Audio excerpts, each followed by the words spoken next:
नमस्कार, मी अर्चना केतकर। आज अश्विन शुक्ल चतुर्दशी शके 1945 सादर करत आहोत ठाणे वार्ता। ठळक घडामोडी। लोकसभा निवडणुकीच्या आचारसंहितेच्या पार्श्वभूमीवर शहरातील सर्व कामे लवकरात लवकर पूर्ण करण्याचे पालिका आयुक्तांचे आदेश। सलमान फाळकेवरून राष्ट्रवादीच्या 2 गटातच आरोप प्रत्यारोप। आणि पाणी पुरवठा विभागातील वेतन न मिळालेल्या कर्मचाऱ्यांना 5 दिवसात वेतन देण्याचे लिखित आश्वासन। या आणि इतर घडामोडी विस्तृतपणे पण काही क्षणातच आमच्या फेसबुक, यूट्यूब आणि संकेतस्थळाला सबस्क्राइब करायला मात्र विसरू नका। आपण पाहत आहात श्री स्थानक वाहिनी, ठाणे जिल्ह्याचं मुख्य व्यासपीठ। ठाणे वार्ता पहा श्री स्थानक वाहिनीवर।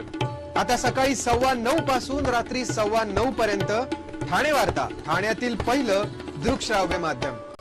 ठाणे वार्ता आणि श्री स्थानक वाहिनीचं लाईव्ह स्ट्रीमिंग ठाणेवार्ता.com वरील लाईव्ह स्ट्रीम वर क्लिक करा आणि अगदी मोबाईलवरही ठाणे वार्ता श्री स्थानक वाहिनीचा आनंद लुटा।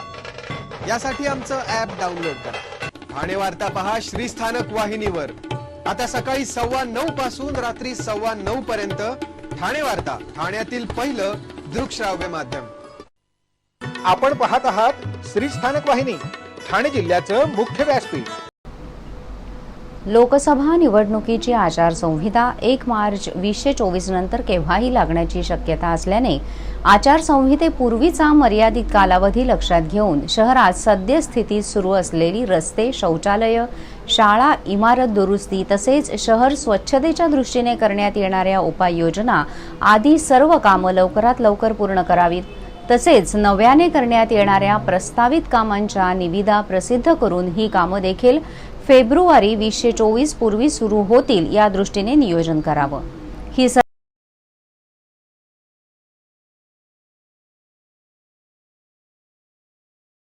नुकत्याच झालेल्या बैठकीत महापालिका आयुक्त अभिजित बांगर यांनी दिलेत। UTWT, सिमेंट काँक्रिटीकरण तसेच डांबरी रस्त्यांची कामे करत असताना कामाचा दर्जा चांगला राहील याकडे कटाक्षाने लक्ष ठेवा।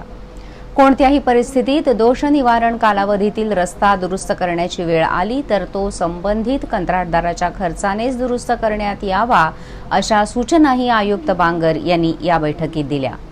तसेच सार्वजनिक बांधकाम विभागामार्फत हाती घेण्यात आलेल्या 214 कोटी आणि 391 कोटी या 2 टप्प्यामध्ये हाती घेण्यात आलेल्या रस्त्यांची कामं आचारसंहितेपूर्वी किंबहुना कमीत कमी वेळात पूर्ण करण्याच्या सूचनाही आयुक्तांनी दिल्या आहेत। ठाण्याच्या प्रवेशद्वारावर सुरू असलेल्या दीपमाळांचं काम दिवाळीपूर्वी होईल या दृष्टीने करून घेण्यात यावं। छत्रपती शिवाजी महाराज रुग्णालय, गडकरी रंगायतन, नाल्यावर जाळी बसवणे, टेमघर पाणी शुद्धीकरण केंद्रातील खंडू रांगणेकर बॅडमिंटन हॉल आदी कामांची निविदा प्रक्रिया विना विलंब पूर्ण करून कामाचे कार्यादेश लवकरात लवकर द्यावेत अशा सूचना आयुक्त बांगर यांनी यावेळी दिल्या। कळवा येथील पाण्याचे जलकुंभ, 3 टाक्या तसेच खारीगाव येथील STP प्लांट कार्यान्वित करण्याबाबतही यावेळी आयुक्तांनी सूचित केलं। घनकचरा विभागामार्फत करण्यात येणाऱ्या कामांपैकी रस्ते साफसफाईच्या कामाचे कार्यादेश होऊन कामे सुरू करण्यात आलेली आहेत। या कामाचा दर्जा सर्वोत्तम राहावा यासाठी विभागाने प्रयत्नशील राहणे गरजेचे आहे। तसेच अमृत योजनेअंतर्गत हाती घेण्यात आलेल्या 16 तलावांची कामे मे 2024 पर्यंत पूर्ण करण्याच्या सूचना आयुक्त बांगर यांनी दिल्या। त्याचबरोबर नवीन उद्यान निर्मितीसाठी भांडवली खर्चाअंतर्गत शासनाकडून 60 कोटी रुपये महापालिकेला प्राप्त झालेत। याचाही आराखडा तयार करण्यात यावा अशा सूचनाही या बैठकीत दिल्या। उद्यानामध्ये करण्यात येणारी कामं ही दृश्य स्वरूपात उच्च दर्जाची आहेत हेही दिसायला हवं। उद्यानामध्ये लहान मुलांची खेळणी सुस्थितीत असतील हे पाहावं। त्याचप्रमाणे वृक्षगणना करणे देखील गरजेचे असून त्याची कार्यवाही सुरू करण्याचे निर्देशही आयुक्तांनी संबंधित विभागाला दिले आहेत। स्वातंत्र्याच्या अमृत महोत्सव अंतर्गत मेरी माटी मेरा देश अर्थात माझी माती माझा देश या उपक्रमामध्ये जिल्ह्यातील अमृत कलश घेऊन जाणाऱ्या स्वयंसेवक आणि कर्मचाऱ्यांना जिल्हाधिकारी अशोक शिंगारे देण्यात आल्या। देशप्रेमाने भारावलेल्या अत्यंत उत्साही वातावरणात आणि भारत माता की जय, वंदे मातरमच्या जयघोषात आणि लेझिम पथकांच्या साथीने कलश घेऊन जाणाऱ्या बसला रवाना करण्यात आलं। ठाणे जिल्हाधिकारी कार्यालयाच्या आवारात झालेल्या या कार्यक्रमात कार्यालयातील अधिकारी, कर्मचारी, अभ्यागत उत्साहाने सहभागी झाले होते. पंतप्रधान नरेंद्र मोदी यांच्या संकल्पनेतून आणि मुख्यमंत्री एकनाथ शिंदे यांच्या निर्देशानुसार ठाणे जिल्ह्यातील सर्व महानगरपालिका, नगर परिषदा व ठाणे जिल्हा परिषदेच्या सर्व ग्रामपंचायतीमध्ये माझी माती माझा देश उपक्रमाच्या निमित्ताने विविध कार्यक्रम घेण्यात आले. या उपक्रमाअंतर्गत प्रत्येक गावातून आणि वॉर्डातून माती आणि तांदूळ गोळा करून ते महापालिका, पंचायत समिती आणि नगर परिषद निहाय एका अमृत कलशामध्ये एकत्रित करण्यात आले. जिल्ह्यातून 6 महापालिका, नगर परिषदेचा 1 आणि जिल्हा परिषदेच्या पंचायत समित्यांचे 5 असे एकूण 12 कलश मुंबईतील राज्यस्तरीय कार्यक्रमासाठी नेण्यात येणार आहे. तिथून हे कलश घेऊन स्वयंसेवकांची टीम नवी दिल्ली इथे जाणार असून राष्ट्रीय कार्यक्रमात जिल्ह्यातील ही माती दिल्लीतील अमृत वाटिकेमध्ये टाकली जाणार आहे. या कलशांना स्वयंसेवकाच्या हस्ते मुंबईतील ऑगस्ट क्रांती मैदानात होणाऱ्या कार्यक्रमासाठी रवाना करण्यात आलं. यावेळी जिल्हाधिकारी अशोक शिनगारे आणि मुख्य कार्यकारी अधिकारी मनोज जिंदल यांच्या हस्ते कलशांचं पूजनही करण्यात आलं. त्यानंतर स्वातंत्र्याच्या अमृत महोत्सवाचे लोगो असलेला टी-शर्ट परिधान केलेल्या स्वयंसेवकांचे औक्षण करून त्यांच्या हाती अमृत कलश देण्यात आले. यावेळी ठाणे महापालिकेचे सुरक्षा रक्षक आणि TDRFच्या पथकाने अमृत कलशांना सलामी दिली. यावेळी ठाणे महापालिकेचे कर्मचारी योगेश विस्पुते यांनी जबरदस्त पोवाडा सादर केला. यावेळी ठाणे शहरातील राबोडी येथील सरस्वती हायस्कूल अँड कनिष्ठ महाविद्यालयाच्या विद्यार्थ्यांनी लेझिमचा बहारदार खेळ सादर केला. ठाणे महानगरपालिकेच्या फुलांनी सजवलेल्या बसमधून उल्हासनगर महापालिकेच्या सचिव तथा या उपक्रमाच्या समन्वयक प्राजक्ता कुलकर्णी यांच्या नेतृत्वाखालील 24 स्वयंसेवकांची तुकडी अमृत कलश घेऊन मुंबईकडे रवाना झाली. यावेळी कलश घेऊन जाणाऱ्या स्वयंसेवकांना जिल्हाधिकारी शिनगारे यांनी सुखरूप जाऊन सुखरूप परत येण्याविषयी शुभेच्छा देऊन काळजी घेण्याची सूचनाही केली. मुख्य कार्यकारी अधिकारी जिंदल यांनीही अमृत कलश घेऊन जाणाऱ्या अधिकारी स्वयंसेवकांना शुभेच्छा दिल्या. लेझिमचा ठेका, पारंपरिक वेशभूषेत सुवासिनींनी अमृत कलशांचे केलेले पूजन, सोबतीला अग्निशमन, TDRF आणि ठाणे महानगरपालिकेच्या सुरक्षा रक्षकांनी सलामी अशा उत्साही आणि मंगलमय वातावरणात ठाणे शहरातून गोळा केलेल्या माती आणि तांदूळ यांनी भरलेला अमृत कलश महापालिका आयुक्त अभिजित बांगर यांच्या हस्ते जिल्हाधिकारी कार्यालयाकडे रवाना करण्यात आला. माझी माती माझा देश अभियानात अमृत कलश यात्रेअंतर्गत अमृत कलश हस्तांतरण कार्यक्रम महापालिका मुख्यालयाच्या आवारात पार पडला. माझी माती माझा देश हे अभियान संपूर्ण राज्यात मोठ्या प्रमाणावर राबवण्यात येते. ठाणे शहरात देखील 15 ऑगस्टच्या पूर्वीपासूनच हा कार्यक्रम राबवला गेला. या सर्वांची सांगता शहरातील विविध भागात अमृत कलश यात्रा घेऊन काढण्यात आली. या यात्रेत नागरिकांनी तांदूळ आणि माती या अमृत कलशात जमा करून या अभियानाला उत्स्फूर्त प्रतिसाद दिल्याबद्दल आयुक्त अभिजित बांगर यांनी यावेळी ठाणेकर नागरिकांचे आभार व्यक्त केले. यावेळी हा कलश दिल्लीला घेऊन जाणाऱ्या कुणाल मातेले, ओंकार चोरट या स्वयंसेवकांकडे आयुक्त बांगर यांनी अमृत कलश हस्तांतरित केला. त्यानंतर फुलांनी सजवलेल्या परिवहनच्या बसमधून अमृत कलश सन्मानपूर्वक रवाना करण्यात आला. या अमृत कलशाचा प्रवास ठाणे शहरातून सुरू होत असून सर्वप्रथम हा कलश जिल्हाधिकारी कार्यालयात जाणार असून तेथून मुंबईतील ऑगस्ट क्रांती मैदान इथे सायंकाळी रवाना झाला. त्यानंतर हे कलश विशेष ट्रेनने मुख्यमंत्र्यांच्या हस्ते दिल्ली येथे रवाना होणार असल्याचं आयुक्तांनी यावेळी नमूद केलं. ठाणे महापालिका मुख्यालयाच्या आवारात ठाणे शहरातील राबोडी येथील सरस्वती हायस्कूल अँड कनिष्ठ महाविद्यालयाचे विद्यार्थ्यांनी तसेच ठाण्यातील सखी महिला ग्रुपने लेझिम सादर केलं. तर ठाणे महापालिकेचे आरक्षक योगेश विस्पुते यांनी पोवाडा सादर करून संपूर्ण वातावरण भारावून टाकलं. कल्याण रेल्वे स्टेशन परिसरात स्मार्ट सिटी अंतर्गत महापालिकेचे पूल उभारणीचं काम सुरू आहे. मध्यरात्री 1 वाजण्याच्या सुमारास रस्ता खोदत असताना पोकलनचा पाण्याच्या पाईपलाईनला फटका लागल्याने ही पाईपलाईन फुटली. ही मोठी पाईपलाईन फुटल्याने जवळपास 3ऱ्या मजल्यापर्यंत पाण्याचे फवारे उडत होते. जवळपास 1.5 ते 2 तास पाण्याचे फवारे उडत होते, त्यामुळे स्टेशन परिसर जलमय झाला होता. रेल्वे स्टेशन परिसरातील पाण्याच्या प्रवाहामुळे पार्किंगमधील बाईकचे देखील पाणी शिरले होते. या घटनेमुळे स्टेशन परिसरात घरी परतणाऱ्या नागरिकांची एकच तारांबळ उडाली. या ठिकाणी मोठ्या प्रमाणात पोलीस बंदोबस्त देखील ठेवण्यात आला होता. याबाबत महापालिकेच्या पाणीपुरवठा विभागाने या पाईपलाईनवरील पाणी पुरवठा बंद करण्याचे काम सुरू असल्याचं सांगितलं.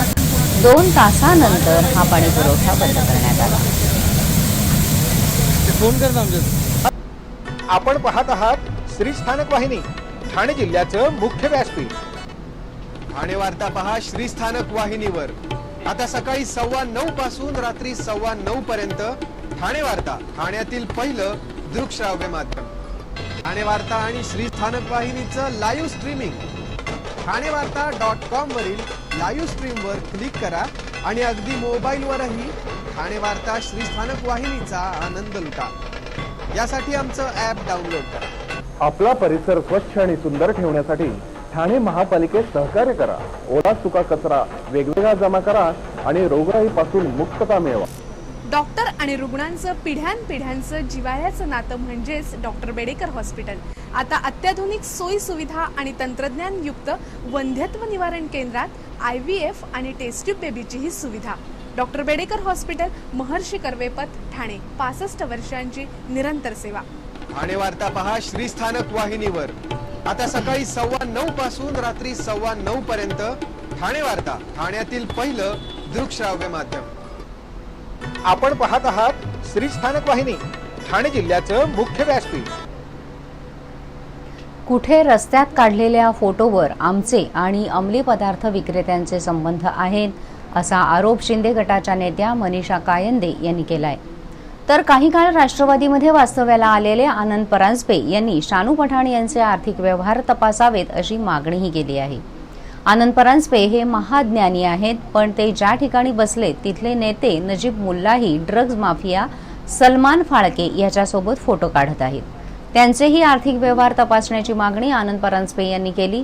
आमचे जर ड्रग्ज माफियांशी संबंध असतील तर आम्ही फासावर चढायला तयार आहोत, असं सांगत मनीषा कायंदे यांच्यासह चुकीचे वृत्त प्रसारित करणाऱ्या वृत्तवाहिनीला 100 कोटींच्या अब्रू नुकसानीची नोटीस बजावली असून मुंब्रा पोलीस ठाण्यात भारतीय दंडविधान कायदा 500 अन्वये तक्रारही दाखल केली आहे, अशी माहिती ठाणे राष्ट्रवादी काँग्रेसचे जिल्हाध्यक्ष सुहास देसाई आणि माजी विरोधी पक्षनेते शानू पठाण यांनी पत्रकार परिषदेत दिली. दरम्यान या पत्रकार परिषदेत देसाई यांनी नजीब मुल्ला आणि ड्रग्ज माफिया सलमान फाळके यांचे एकत्र छायाचित्र पत्रकारांना दाखवून हा फाळके नजीब मुल्ला यांचा नातेवाईक आहे का, असा सवालही उपस्थित केला. राष्ट्रवादी काँग्रेसचे नेते डॉक्टर जितेंद्र आव्हाड यांनी बुधवारी केलेल्या टीकेवर भाष्य करताना आनंद परांजपे यांनीही बोट ठेवलं होतं. त्यावरही देसाई आणि शानू पठाण यांनी खरमरीत टीका केली. काल मनीषा कायंदे यांनी दाखवलेल्या फोटोंच्या आधारे परांजपे टीका करीत असतील तर सलमान फाळके हा नजीब मुल्ला यांचा नातेवाईक आहे का? फोटो दाखवून आरोप करणाऱ्यांना एकच सांगणे आहे की उगाच आम्हाला पुरावे सादर करायला भाग पाडू नका. गेल्या काही दिवसांपूर्वी NIAचे छापे राबोडीत पडले होते. ज्या ठिकाणी छापे पडले ती इमारत कोणी बांधली आहे, ज्याच्या घरावर छापे पडले त्याचे कुणाशी संबंध आहेत, ज्याच्यासाठी NIAचे पथक राबोडीमध्ये आले त्याचा भाऊ कोणाच्या कार्यालयात कोणाचे व्यवहार सांभाळत असतो हे सर्व जगाला माहिती आहे. कोणाचे गुन्हेगाराशी संबंध आहेत याची माहिती आम्हालाही आहे. मनीषा कायंदे यांनी आरोप करताना जरा माहिती घ्यायला हवी होती. त्या ज्या पक्षाचे प्रतिनिधित्व करतात त्या पक्षाचे नेते आणि मुख्यमंत्री देखील गुंडांसोबत फोटो काढत असतात. त्याचा आम्ही काय अर्थ घ्यायचा? शानू पठाण यांनीच मुंब्रा भागात अंमली पदार्थ विरोधात रॅली काढली होती. अनेक ड्रग्ज पेडरर्सला पकडून काळे फासले होते. 23 फेब्रुवारी रोजीच आपण गृहमंत्री फडणवीस यांना पत्र लिहून आपणाला खोट्या गुन्ह्यात अडकवण्यात येईल असे कळवले होते. आपले परांजपे यांना खुलं आव्हान आहे की त्यांनी जसे माझ्या व्यवहारांची तपासणी करण्याची मागणी केली आहे तशीच मागणी ज्यांचे फोटो फाळके सोबत आहेत त्यांचेही व्यवहार तपासावेत. फाळके हा ज्यांच्या कानाजवळ जाऊन बोलत होता त्यांचे काय धंदे आहेत? बिल्डरला धमकावून ब्लॅकमेल करून खंडणी कोण उकळत होता? पोलिसांच्या मदतीने आपले गैरधंदे कोण दाबून ठेवत होता? असे प्रश्न करीत जमील शेख हत्याकांडाच्या पार्श्वभूमीवर खून करायचे आणि नंतर भाजपच्या जवळ जायचे ही नीती ज्यांनी आखली आहे त्यांच्याबद्दलही आनंद परांजपे यांनी भाष्य करावं असंही आवाहन शानू पठाण यांनी केलंय. भाजपमध्ये शिंदेंच्या शिवसेनेत मोठ्या प्रमाणात गुंडांचा भरणा आहे. भाजपमध्ये राहून गुन्हेगारी करणारे हे लोक भाजपच्या वॉशिंग मशीनचे लाभार्थी आहेत. आमच्यावरही असाच दबाव टाकला जातो आहे, मात्र त्यांच्या दबावाला आम्ही बळी पडत नसल्यानेच आमच्यावर असे खोटे आरोप केले जात आहेत अशी टीकाही पठाण यांनी केली. निवडणूक आयोगाच्या निर्देशानुसार 1 जानेवारी 2024 या अर्हता दिनांकावर आधारित छायाचित्रासह मतदार यादीचा विशेष संक्षिप्त पुनरीक्षण सुधारित कार्यक्रमाची अंमलबजावणी नियोजित वेळापत्रकाप्रमाणे जिल्ह्यात सुरू आहे. निवडणुका न्याय आणि पारदर्शक वातावरणात पार पाडण्यासाठी मतदार याद्यांचे अद्ययावतीकरण अत्यंत महत्त्वपूर्ण असते. त्या अनुषंगाने 27 ऑक्टोबर 2023 ते दिनांक 9 डिसेंबर 2023 या कालावधीत दावे आणि हरकती स्वीकारण्यात येणार आहेत. तरी जिल्ह्यातील जास्तीत जास्त नागरिकांनी मतदार नोंदणी करावी. तसेच मतदार यादीतील नोंदीबाबत काही आक्षेप असल्यास हरकती नोंदवाव्यात असं आवाहन जिल्हाधिकारी अशोक शिंगारे यांनी केलं आहे. भारत निवडणूक आयोगाच्या निर्देशानुसार जिल्ह्यात मतदार यादीचा संक्षिप्त पुनरीक्षणाचा सुधारित कार्यक्रमाची अंमलबजावणी करण्यात येते आहे. या अनुषंगाने 27 ऑक्टोबर 2023 ते 9 डिसेंबर 2023 या कालावधीत मतदारांनी आपले नाव मतदार यादीत आहे की नाही याची खात्री करावी. तसेच आपल्या कुटुंबातील व्यक्तींच्या नावाची नोंद मतदार यादीत नसल्यास नमुना नंबर 6 भरण्यात यावा. तसेच 4 नोव्हेंबर, 5 नोव्हेंबर, 25 नोव्हेंबर आणि 26 नोव्हेंबर या दिवशी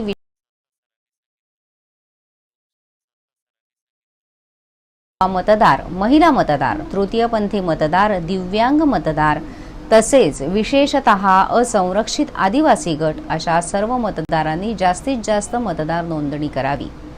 मतदार यादीतील नोंदीबाबत काही आक्षेप असल्यास हरकतीही नोंदवाव्यात असं आवाहन जिल्हाधिकारी आणि उपजिल्हा निवडणूक अधिकारी अर्चना कदम यांनी केलं आहे.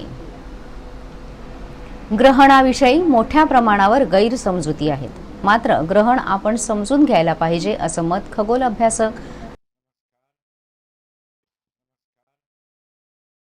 समजुती होत्या. ग्रहणात हवा प्रदूषित होते असाही गैरसमज होता. ग्रहणामुळे हवा प्रदूषित होत नाही. ग्रहणात गरोदर स्त्रीने भाजी चिरली तर व्यंग असलेलं मूल जन्माला येतं हाही एक गैरसमज होता.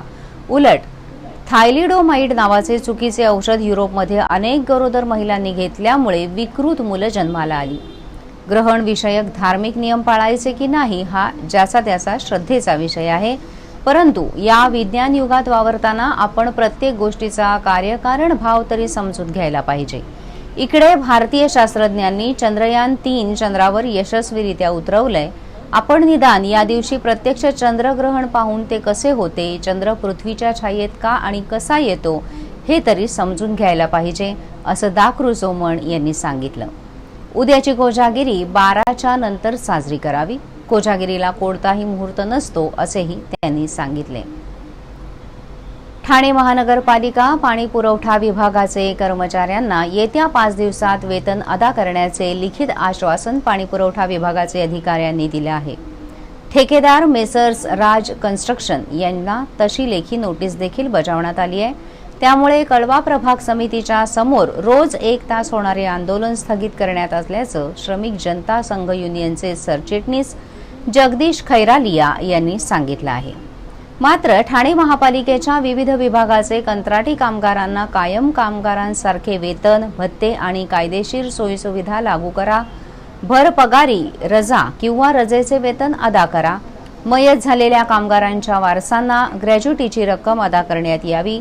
सर्व कंत्राटी कामगारांना ओळखपत्र, वेतन स्लिप, गणवेश, सुरक्षिततेची साधनं उपलब्ध करून द्यावीत. शिक्षण विभागाचे कर्मचारी यांना दीपावलीच्या सुट्टीत काम द्यावे, वेतन द्यावे आणि दीपावलीच्या अगोदर नियमानुसार बोनसची पूर्ण रक्कम मिळाली पाहिजे आदी मागण्यांसाठी 3 नोव्हेंबर 2023 रोजी इशारा मोर्चा काढण्यात येणार असल्याचंही युनियनच्या प्रसिद्धी पत्रकात म्हटलं आहे. पाणी पुरवठा विभागाचे कर्मचारी यांच्या आंदोलनाला यश मिळाल्याने कामगारांनी समाधान व्यक्त केलं आहे. मुख्यमंत्री एकनाथ शिंदे यांनी ज्येष्ठ कीर्तनकार बाबा महाराज सातारकर यांच्या पार्थिवावर अर्पण करून त्यांना श्रद्धांजली वाहिली. यावेळी मुख्यमंत्र्यांनी बाबा महाराज यांच्या नेरुळ येथील निवासस्थानी भेट देऊन बाबा महाराज सातारकर यांची मुलगी, नातू यांसह सातारकर कुटुंबियांचं सांत्वन केलं. यावेळी आपल्या भावना व्यक्त करताना मुख्यमंत्री शिंदे म्हणाले की ज्येष्ठ कीर्तनकार बाबा महाराज सातारकर यांचे जाणे ही अतिशय दुःखद आणि मनाला चटका लावणारी घटना आहे. सर्वसामान्य माणसाला जगण्याचा मंत्र त्यांनी दिला. आध्यात्मिक प्रचाराबरोबरच समाज प्रबोधनाचं कामही त्यांनी केलं. आध्यात्मिक मार्गातून त्यांनी सर्वसामान्य माणसाला जगण्याचा मंत्र दिला. सर्वसामान्य माणसाच्या जीवनात बदल होईल, त्याचे दुःख कमी कसे होईल हे त्यांनी साध्या सोप्या भाषेत सांगितलं. आपल्या अमोघ वाणी आणि कीर्तनातून त्यांनी राज्याबरोबरच देश विदेशातील नागरिकांनाही जवळ केलं होतं.